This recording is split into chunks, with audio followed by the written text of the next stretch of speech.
Hello guys, నేను మీ Gaurav. Welcome back to our channel unique updates. Guys, ఈరోజు మనం సూర్య గారు నటించిన కంగో మూవీకి సంబంధించిన 13 రోజుల కలెక్షన్ గురించి, అలాగే మన ఐకాన్ స్టార్ అల్లు అర్జున్ గారు నటించిన పుష్ప 2కి సంబంధించి overseas market advance booking collection గురించి మాట్లాడుకుందాం. సో ఛానల్ ఎవరైనా కొత్తగా విజిట్ చేస్తున్నట్లయితే ఛానల్ సబ్స్క్రైబ్ చేసుకొని బెల్ ఐకాన్ అయితే ఆన్లో పెట్టుకోండి. మీరు సూర్య గారు, బాబీ డియోల్, దిశా పటాని ప్రధాన పాత్రలు నటించిన సినిమా కంగువా. ఈ సినిమా బడ్జెట్ వచ్చేసి దాదాపుగా 350 కోట్లు. కానీ ఈ సినిమా రిలీజ్ మొదలు నుండే ఖచ్చితంగా పబ్లిక్ నుంచి పూర్తిగా మిక్స్డ్ టాక్ అయితే తెచ్చుకోవడం జరిగింది. సో ఈ ఎఫెక్ట్ అనేది ఖచ్చితంగా కలెక్షన్ పై అయితే పడడం జరిగింది. సో ఈ సినిమాకి సంబంధించిన 13 రోజుల కలెక్షన్ గురించి మనం ఒకసారి మాట్లాడుకున్నట్టయితే, మొదటి 11 రోజుల్లో సూర్య గారు నటించిన Congo movie India net collection వచ్చేసి 121,72,00,000 రూపాయలు అయితే వసూలు చేయడం జరిగింది. 12వ రోజు ఈ సినిమా 1,68,00,000 రూపాయల ఇండియా నెట్ కలెక్షన్ వసూలు చేయడం జరిగింది. అలాగే ఈ రోజు ఇప్పటి వరకు మనకు వచ్చిన ఎస్టిమేటెడ్ ప్రకారం ఇండియా నెట్ కలెక్షన్ వచ్చేసి 1,55,00,000 రూపాయలని వసూలు చేయడం జరుగుతుంది. కంగో మూవీ మొదటి 13 రోజుల్లో ఇండియా నెట్ కలెక్షన్ వచ్చేసి 124,90,00,000 రూపాయలు అయితే వసూలు చేయడం జరిగింది. అలాగే ఇండియా గ్రాస్ కలెక్షన్ వచ్చేసి 148,68,00,000 రూపాయలు అయితే వసూలు చేయడం జరుగుతుంది. సూర్య గారు నటించిన కంగో మూవీ మొదటి 13 రోజుల్లో ప్రపంచవ్యాప్తంగా దాదాపు 203,86,00,000 రూపాయలు అయితే వసూలు చేయడం జరిగింది. సో ఈ సినిమాకి పెట్టిన బడ్జెట్ వచ్చేసి దాదాపుగా 350 కోట్లు.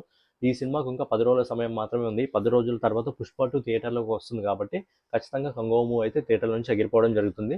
సో ఈ 10 రోజుల్లో అంటే ఈ సినిమా 215 నుంచి 220 కోట్ల మధ్యలో వసూలు చేసే అవకాశం ఉంది. సో సినిమా బడ్జెట్ 350 కోట్లు అంటే దాదాపుగా 120 నుంచి 130 కోట్లు అయితే ఈ సినిమాకు లాస్ వచ్చే అవకాశం ఉంది. కాబట్టి సూర్య గారి కెరియర్లోనే ఇది భారీ డిజాస్టర్గా అయితే ఈ సినిమా నిలిచిపోనుంది.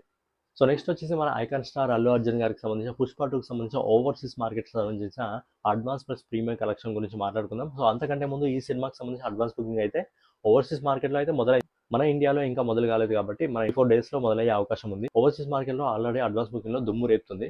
సో ఓవర్సీస్ మార్కెట్లో మొదటి రోజు ప్లస్ ప్రీమియర్ ఈ రెండు కలిపి ఇప్పటి వరకు పుష్ప 2 కేవలం మొదటి రోజే 22,92,00,000 రూపాయలు అయితే వసూలు చేయడం జరిగింది. అలాగే ఈ సినిమాకి 4 రోజుల వీకెండ్ రావడం జరిగింది. గురు, శుక్ర, శని, ఆది 4 రోజుల వీకెండ్ బుకింగ్స్ ద్వారా ఇప్పటి వరకు పుష్ప 2 30,11,00,000 రూపాయలు అయితే వసూలు చేయడం జరిగింది. అంటే ఓవర్సీస్ మార్కెట్లో ఇప్పటి వరకు పుష్పరాజ్ తన స్టాండర్డ్ అయితే చూపించడం జరిగింది.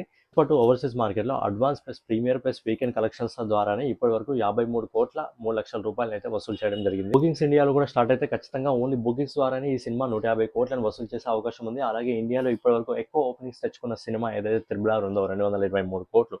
సో ఆ సినిమా రికార్డ్ అయితే బద్దలు కొట్టి పుష్పరాజ్ కొత్త బెంచ్ మార్క్ అనేది సెట్ చేసే అవకాశం ఉంది. మొదటి రోజు పుష్ప ఎన్ని కోట్ల కలెక్షన్స్ రాబడుతుందని మీరు అనుకుంటారని కింద కామెంట్ చేయండి. అలాగే పుష్ప 2కి సంబంధించిన అప్డేట్స్ గురించి, అలాగే పుష్ప 2కి సంబంధించిన డైలీ కలెక్షన్స్ గురించి మనైతే నేను అప్డేట్ ఇవ్వడం జరుగుతుంది. సో ఛానల్ ఎవరైనా కొత్తగా విజిట్ చేస్తున్నట్లయితే ఛానల్ సబ్స్క్రైబ్ చేసుకొని బెల్ ఐకాన్ అయితే ఆన్లో పెట్టుకోండి. జై హింద్, జై భారత్, నమస్తే.